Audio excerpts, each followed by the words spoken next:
Nah, di samping itu, oleh undang-undang ini ditekankan, di samping Anda membangun daerah, juga Anda pun harus memikirkan bagaimana memeliharanya. Maka, dalam undang-undang ini yang disebut infrastruktur tersebut adalah belanja modal plus belanja pemeliharaan. Kita sering menyaksikan bagaimana sebuah proyek terbengkalai karena tidak ada dana pemeliharaan. Waktu membangun jalan, waktu jalan itu masih baru, bagus, selecir, ya, licin, gitu kan, bagus. Tetapi karena pemeliharaannya tidak dialokasikan dengan proporsional, sesuai kebutuhan, banyak setelah berumur jalan tersebut, ada waktu tertentu hancur, dan akhirnya tidak nikmat lagi. Jadi terhambat lagi itu, harus perpindahan barang dan jasa. Maka dalam undang-undang ini, sekarang dialokasikan, ditekankan, satu blok, satu kelompok yang disebut dengan belanja infrastruktur yang terdiri dari belanja modal dan belanja pemeliharaan.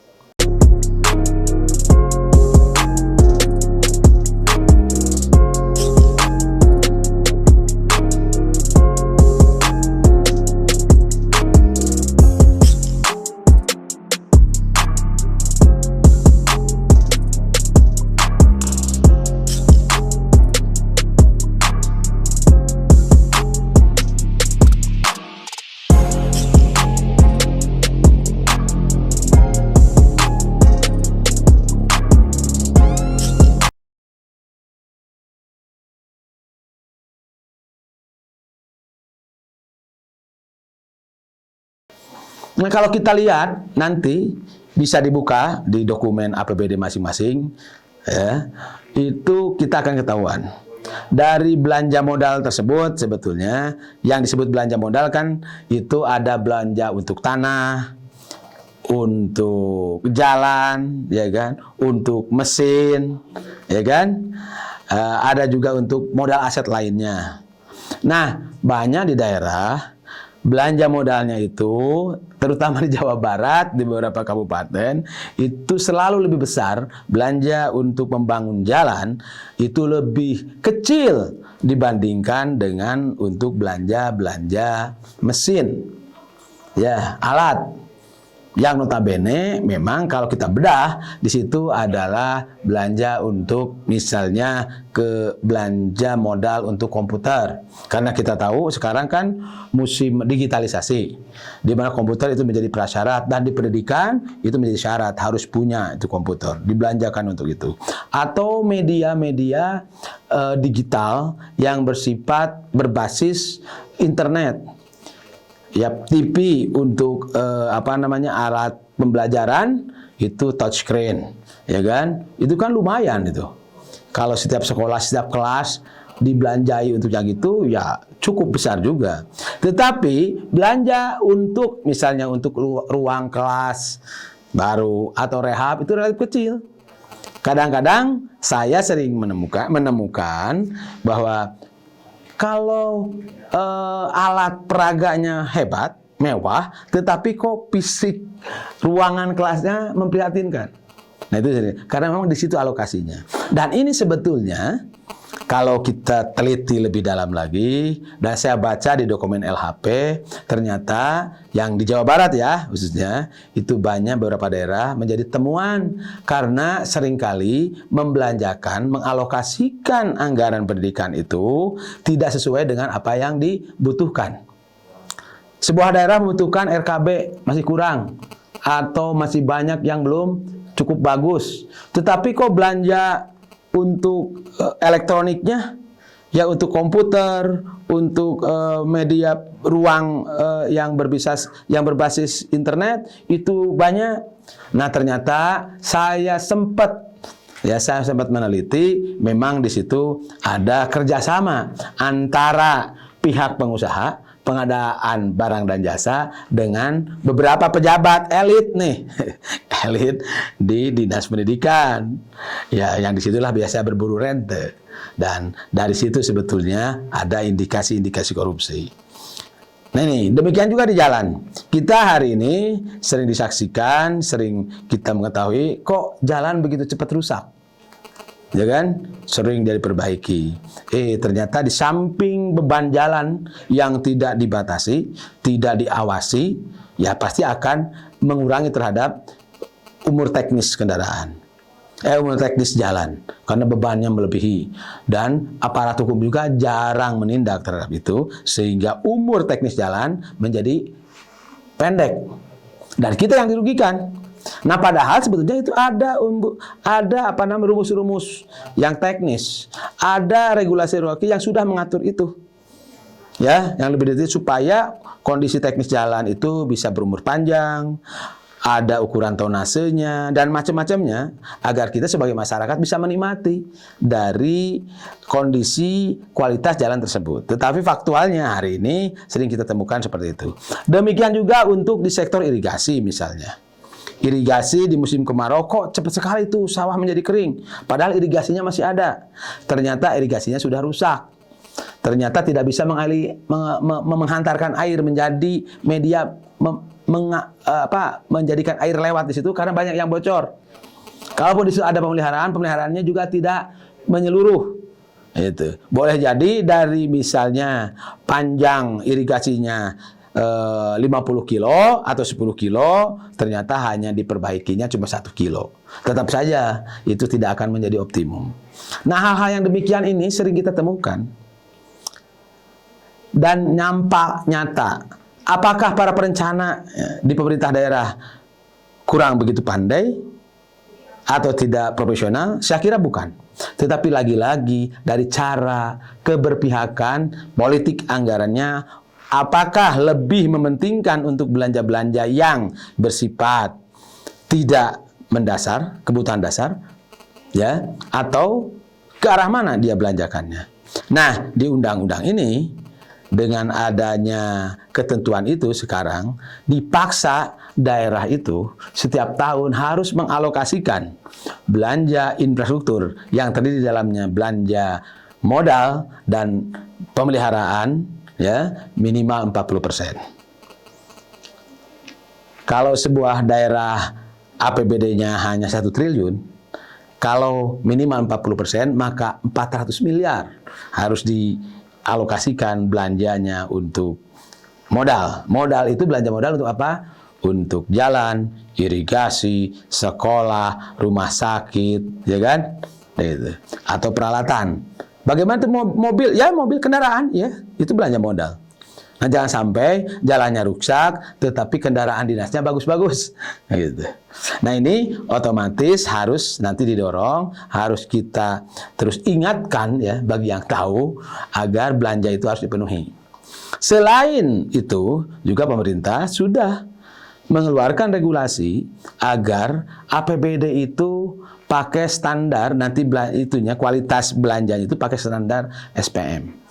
SPM, standar pelayanan minimal, agar semua yang menjadi kewajiban negara dalam pemenuhan kebutuhan dasar warga harus dipenuhi oleh APBD.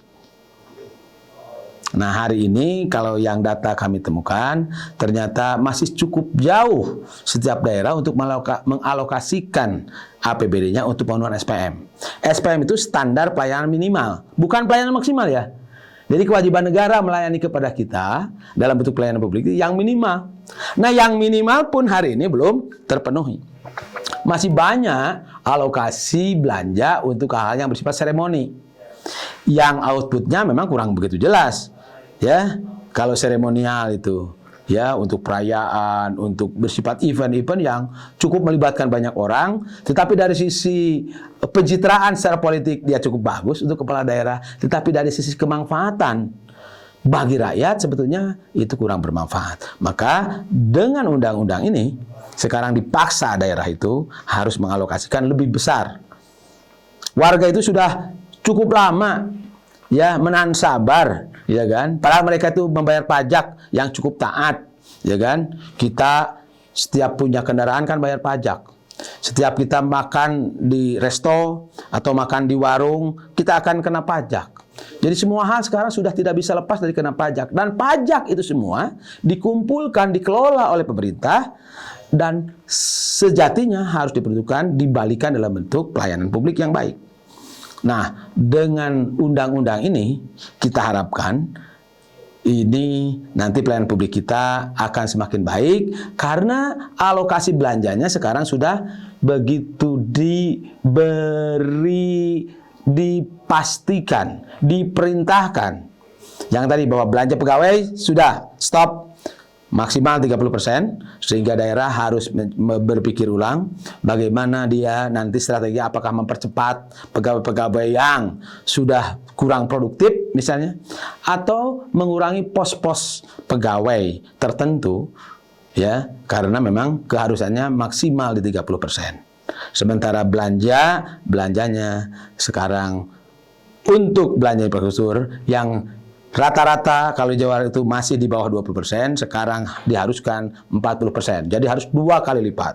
Oleh karena itu, belanja nanti dalam belanja infrastruktur kita harus betul-betul awasi secara bersama, terutama bapak-bapak yang di DPRD itu untuk mengalokasikan agar nanti belanjanya pun jangan salah belanja lagi setelah didorong, dialokasikan, diperintahkan. Ini. Nah, siapa nanti yang akan mengeksekusi itu, melakukan belanja itu adalah para dinas. Nah, para dinas itulah yang di daerah yang menjalankannya.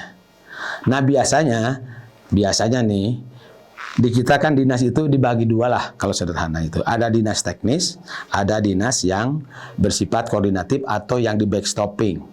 Gitu kan. Nah, dinas-dinas teknis inilah sebetulnya yang langsung memberikan alokasi, membelanjakan alokasi untuk memastikan kepada pelayanan dasar warga di situ. Si dinas-dinas ini. Nah, yang dibutuhkan itu sekarang adalah kepedulian kita setelah kita membayar pajak, baik pajak langsung maupun pajak tidak langsung, dan kita harus memastikan bahwa uang yang dikumpulkan oleh pemerintah itu dibelanjakan dengan benar dan dirasakan langsung nanti dari sisi pelayanan publiknya. Oleh karena itu, channel